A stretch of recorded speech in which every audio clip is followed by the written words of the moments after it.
roll. Okay, this is what's going on today. I was like, you should just Wait, focusing up front, please. Yeah, both of you. Okay. Have a pause moment. We are going to cover notes for days 3 and 4 today. That's because I've got to have half a day off next time. I actually will be here, but it'll be a work day, so I don't get the two forensics off from each other. Okay? It'll be a work day to get your assignments 11.3, 11.4, 11.2, 11.1, retake your quizzes, redo your whatever you need to get done. Okay? To make sure you're up to date. That's Wednesday. Friday is our big splatter lab. You've got to have your blood here. If you don't have your blood, you need to have it here by then because we're going to be using the lots. Okay? It is a day I would dress appropriately. You're going to have sweats. I would have something that you didn't care if it got stained with red. Thursday? No. Friday. I only wear black, so I'm good. On Friday. Okay? It's going to be a messy lab. We're going to try and set up a plastic containment center like they showed sort of on that one video. So you're going to do impact, you're going to do casting, you're going to do squirting, you're going to do all that kind of stuff. We might or might not get to actually analyzing it that day. If we don't, you'll finish analyzing it the next day, which will be a Wednesday because Monday's President's Day. And that Wednesday, I'll be gone that whole day. So you have 2 things to do that day. There's an online simulation, which is your notes. That's the last notes on there. And then you get to choose a case that you're going to go over. You choose case A or case B, and you get to figure out the ending. So the blood spatter simulation is the notes. So you're going to be taking notes there, and then the last assignment from the book. And then doing any of the analyzing or whatever that was left. The note thing shouldn't take very long. The case A or B shouldn't take very long. Okay? So if you get ahead, what I'm trying to say is if you get ahead and feel like you don't have anything to do on Wednesday, scoot ahead, do this, so you have more time to do your analyzing. Okay. Does that make sense? Yes, ma'am. All right, so here we go. Today, we're going to start with strand 6, standard 3. We're all about investigating blood and blood testing and blood analysis. Like I said, 11.3 as far as the assignment, you can start that next time. So we did a lab where we did it drop at different levels last time. So one was close and then we went farther and farther away. We also did a lab where we blood dropped when we walked slow, when we walked normal, and we walked fast. We did analysis of it with the area and the angle of impact. You should have noticed that as you got higher and higher to do your blood drop, the area of the drop got bigger. If your blood, your fake blood, was really thick, you ended up not getting many of the satellite coming off of it. So you noticed that. If your blood was too liquidy, you got tons of splatter. Okay, so it needed to be a nice in between. So when we look at bloodstain evidence, it helps us to reconstruct a crime scene. The analysis of the blood can tell whether it was animal or human. Usually a presumptive test just tells us if it's blood. We have to have confirmatory tests to make sure that we have where we have if it is animal or human. Dakota, do you have your packet? Go over here.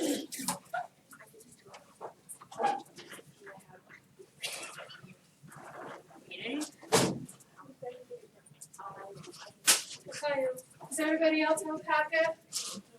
Anyone else need one? You need a packet? No. Do you have a packet? It's at home, but I'm going to just do the PowerPoint. Okay. All right, so, excuse me. Projected blood stains are called blood spatter, and we're going to be doing a lot with different kinds of blood spatter now. We've just been working with drips, okay?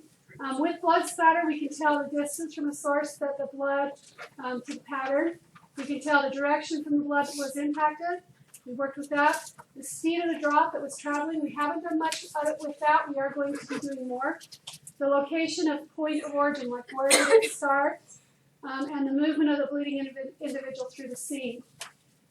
These approximations may agree or disagree with witnesses, victims, or suspects. And this is where we're able to either collaborate with what they said or disagree with it and know that they're lying.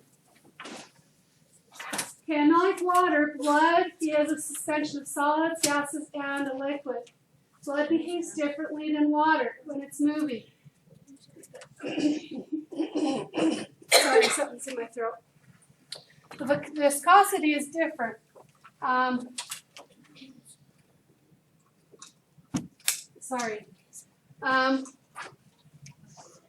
It has a shear rate that increases and pumps easier at high flow rates. So if I've got it going really fast in my body, which it does, because it cycles through my body many times, it's easier at a higher flow rate. That's why we have a blood pressure that's usually fairly high. The surface tension of blood is slightly less than water. Blood does form a spherical projectile, not a teardrop. A large amount of blood from a small wound means that the victim survived for a fair amount of time. But because blood normally clots in 3 to 15 minutes, you can see how long the blood has been there. A hemorrhage pool would look like this. And that's where someone is bleeding out quickly. Okay, fluid flow is driven by the pressure difference. So you have your diastolic and systolic. Okay, somebody help me. My brain is not great. The top and lower blood pressure. Diastolic and systolic. There we go. So you have this blood pressure change. When you have excessive bleeding and blood loss, your blood pressure goes down. If you bleed too much, your blood pressure gets too low and you can't. It's sort of like trying to run a swimming pool pump or a fish tank pump without having water in it. It just doesn't work. Okay, and upon death, of course, blood pressure would fall to 0. That's when EMS comes on the scene and sees that somebody's bleeding profusely, they can 90 starter trying to get fluids back in. Okay? All right.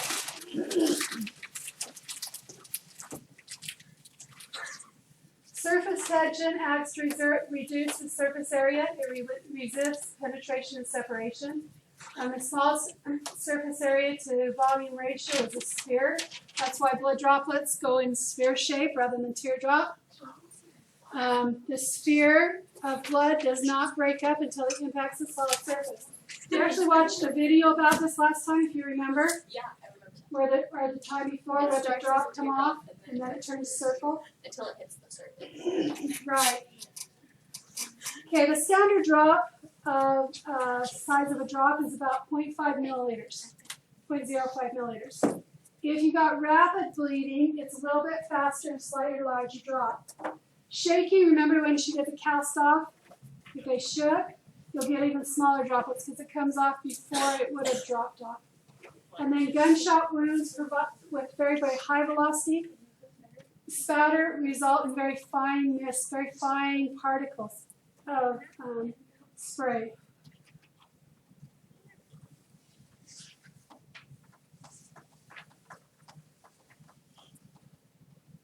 How long are we? Okay.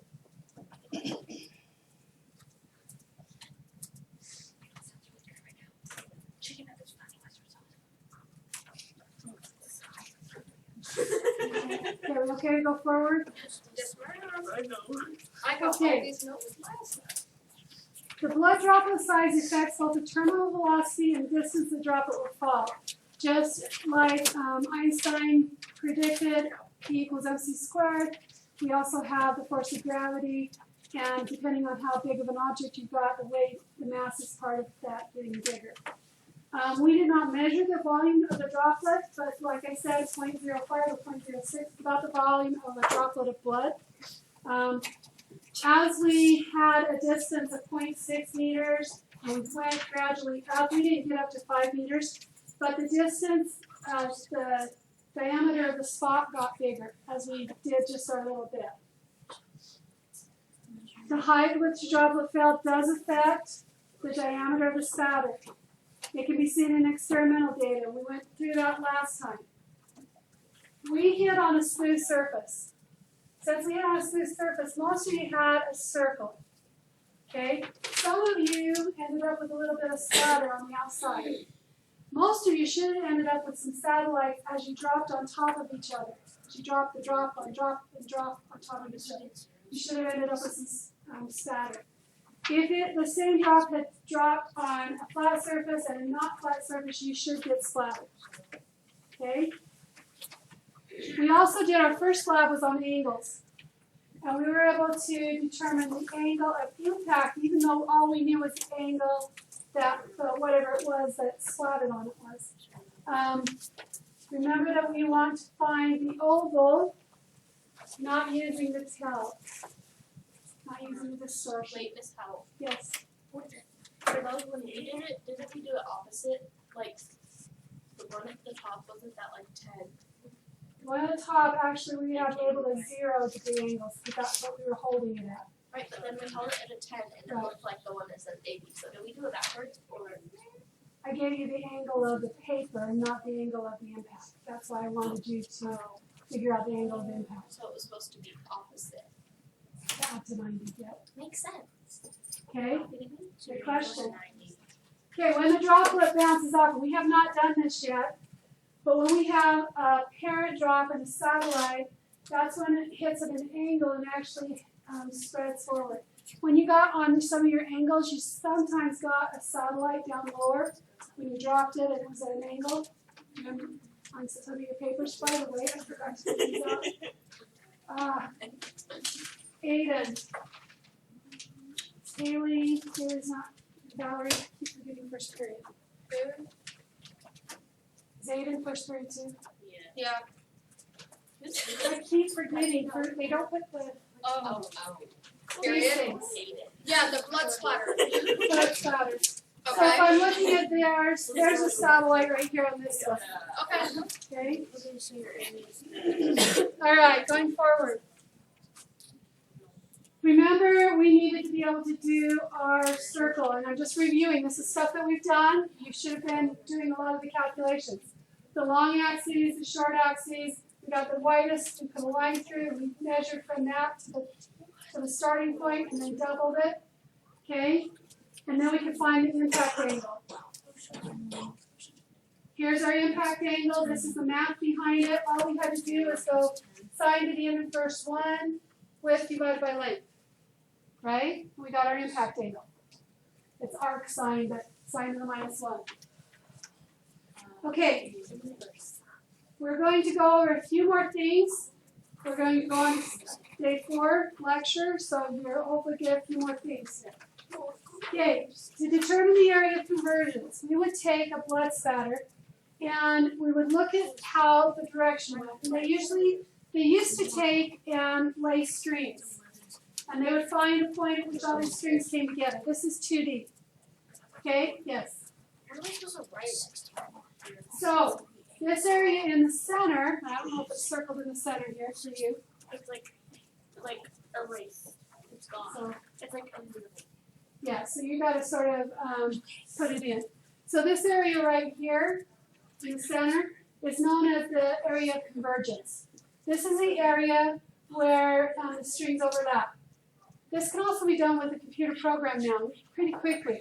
With a picture of the crime scene, they're able to put these together fairly quickly. So this is 2D. This doesn't tell us much. This just tells us how it hit the wall and where they basically all came from. The important thing is when we make it 3D. And 3D now takes it up off the floor. This is where we use our angle of impact.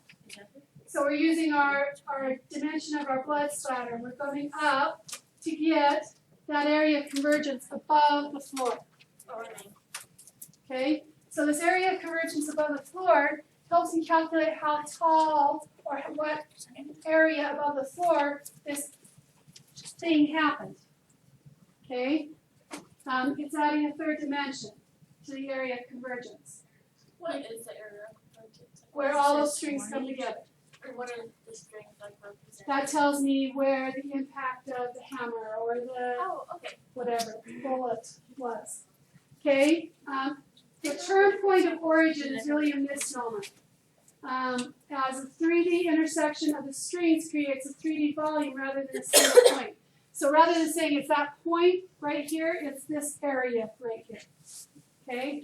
It can be done by computer by taking careful measurements. If you ever watch Dexter and he's doing his little measurements there with string, they don't do that anymore. They do it with laser and they do it with computer programming. But we're going to be doing it with string. So the problem becomes when we get to this. It's all well and good when it's straight line. But in real life, things don't move in a straight line. They have gravity that affects them. So as it comes out, it has gravity start to affect it. It doesn't go in a straight line. So because of that, we've got to worry about an arc. So here's a high velocity situation. And in this high velocity situation, you can see that the gravity trajectories are a lot different than the straight trajectories as far as what the height would be. If it's a high impact, though, they move pretty much like we would think an impact would be. If you look at this, this says, if I use the gravity and drag considerations, that this person got hit at a height of about almost a little bit less than 2 meters, which, you stack 2 meter sticks on top of each other, would make sense, right? Because here's 1 meter and another 2. They got stuck about right here, okay? But if you go to straight trajectories, it says 5 meters. Does that make sense? So is that where the blood is splattering? That is where we think the angle, remember we did our angle of impact, we would take that up and we would think that the point of convergence would be up here. But we've got to take into account it actually falls. So this is the gravity trajectory. We take that in between both of them and we get our main spot. Okay? Now, for the lab next time, or the lab on Friday, you need to know some definitions of some terms. So you need to be able to produce what I'm going to tell you each of these are. Okay, so somewhere you can use that white area next to these pictures if you'd like to. You can use the back of your piece if you'd like to, but it's not specifically in your notes. But you are going to need it for next time. Okay, the first is drip. We've been doing drip. Drip is just that, drip, drip, drip, right? It just falls, not a big deal. Here's our little drips that we did on paper last time. That one should be fairly easy. You're going to do a drip. Show me what a drip is. Okay? We're going to get a little bit harder. Cast-off stains. So you're going to have to do a drip. You're going to need to do a cast-off. A cast-off is when you have blood on a hand or something, and when you move that object, blood is coming off of it.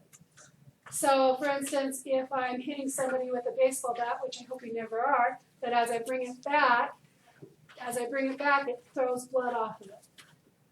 Okay? That is what's going on there. Okay? The next one actually goes underneath a group of stains. It's called transfer stains. The transfer stains include contact bleeding, swipe, smear, wipe, and smudge. This is when a wet, bloody surface comes in contact with a secondary surface. Now, that's a transfer. So it has a lot of things underneath it. We're going to take one at a time. The swipe pattern is just that. Swipe is the transfer of blood from a moving source onto an unstained surface. So I've got a bloody handprint because I'm wiping it as I go or grabbing something as I go. That's a swipe. The murderer touches a blood with bloody hands as he's walking on the wall, or the victim is reaching up to try and get up and grabs. Okay? So blood is transferred onto a clean surface. Wipe is a little bit different. You got to know the difference between wipe and swipe. Wipe is when you have a blood stain that's created by an object moving through an existing stain. So there's been blood, maybe somebody walks through it. Blood on their shoe is imprinted later. Or they take and they see some blood and try and wipe it off. So the blood's already there, now they're wiping it. Okay, swipe is different. Blood's on me, and I'm touching this clean surface. Okay? Next one is arterial. Now, you will have access to syringes. Okay? Now, arterial is not a straight, it is a pumping like the heart. Okay? Because that's what it's coming from. So you make an arterial kind of blood stain. And it's a result of an artery being broken. And the pressure from your heart pushing that blood out. Okay, this one's going to be probably the hardest to do. This one is where blood is blown out of the nose, mouth, or a wound as a result of air pressure or airflow, which is propelling it. So the easiest probably way to do this is just put a little bit of blood in the syringe and then fill the syringe mostly with air and then force it out. Okay? They show here where they actually are videotaping what actually happens if somebody's spitting it out. That's like if someone gets like tucked to your lips. Okay, misting is looks a lot like that, except it doesn't have any big spots at all. This is going to be extremely hard for you to do. I'm going to try and come up with a way for you to do it. It's basically like an aerosol, but it's from a gunshot wound. And so the particles are really, really fine, like a spray bottle, but it's going to be even finer than that, but that's probably the best we can possibly do. So what would this be like? So it's a gunshot. It's a gunshot. So it basically makes very, very fine. Travel size spray bottles. Okay. Try it. Or like like those, and it probably wouldn't work because it's like I feel like never mind. Okay, well, think about it. I'm not sure how we're going to do this one because we can't bring a gun in. We can't bring a gun in. Okay, then we're going to do a void. So with the void, you'll need to have some kind of object. Save a cereal box or something and cut it up so that you can make an object that you can create a void with. Okay? A void. Dakota, please put it away. Please put it away before it's mine. Your phone. Okay. All right. You're going to create a void using an object, and you're going to put some kind of blood spatter around it and hopefully create the void. So there are several different things that we're going to be making on Friday. Besides that, you're actually going to do presumptive tests on 3 crime scenes that I'm going to set up. Okay, the crime scenes that I'm going to set up will either have blood or look like blood and not be blood or be a combination. And you're going to determine if that site you think has blood or doesn't. You're going to be using the Kastle-Meyer test. You can tell me what that was. The pink one. The pink one. Phenolphthalein. So you put water on it, you dip it in it, then you put phenolphthalein on it, you put ethyl alcohol, and you put hydrogen peroxide on it. So you're going to be testing to see if that works there. Okay, now, having said that, there's a couple of things that I can add to your list of evidence. Remember, you forgot your 5 evidence? Oh my gosh. Oh, yeah. That you can add to. Okay? If your parent or guardian will allow you to, when you get ground beef or pork or chicken, it usually has that plastic pad in the bottom that soaks up blood.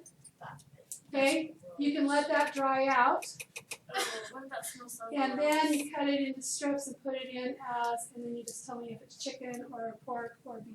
For evidence? Did you say for evidence? So you could do like different types of meat, and then it'll count as all 5 of them. So my mom likes to packages them. We don't like meat for everybody. Sometimes for cows. Okay. What if it's different? It's totally different packages of meat, but the same kind. 4 or 5 ish. Like you find out like 5 ground beefs. They're from different cows. Different cows, right? I'll let you do one from each kind. Okay. Okay? So like chicken. Chicken, beef, pork, Really big eyes. 42. okay? But it has to be totally dried out. That's the key here. It has to be totally dried out. It can't be put in a plastic bag. It has to be put in a brown paper bag with one of these attached.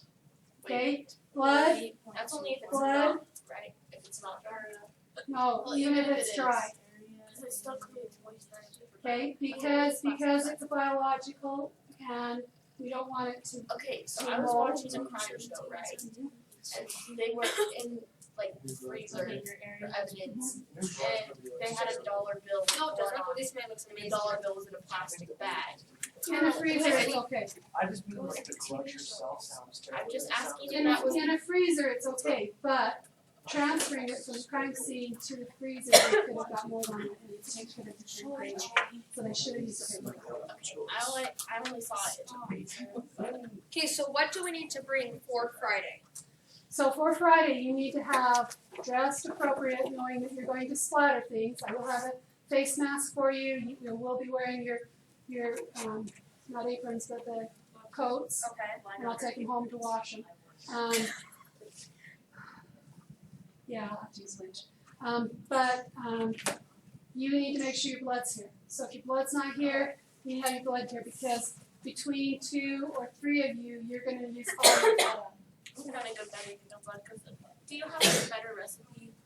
I'm letting you guys, we're going to find out who's got the best blood. Can we, for this one, can we use that, like, does that have, like, notes, because I feel like yours the weight is so much more realistic than mine is like, it's like dripping like syrup.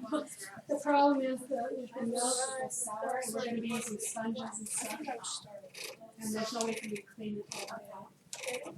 So I'd rather not. I think I might just accept it. So that's it. Just our blood And we cup. don't and the void. And clove. Something that you're going to put in as a void. Yeah. Place that you don't want to die. What? No way. Do it. Can I? If you really want to, you'll be splattered like really bad. We're all. I don't own any white clothing. That's good. All right, so the rest of the time, you've got a lot of time. The rest of the time is yours to work, get caught up. So next time and this time, you've got time to get work, get 11.5 done if you can too, by end of next time, and then all you have to do the time I'm gone is work on getting your slats done, your spatters. Okay? There are books up here, grab them if you need to, get your homework done, get it turned in. You got iPads back here, use them to upload. What are you talking about? You're submitting it as a JPEG? I don't care. Just submit Let me it. start She this. can yell at me Start all this. and submit it. Because I think there's 3 of you, and if all 3 of you did it at the same time. Whoops, I forgot to, darn it. It's a JPEG. That's what I said. Yeah, but Then what do I do?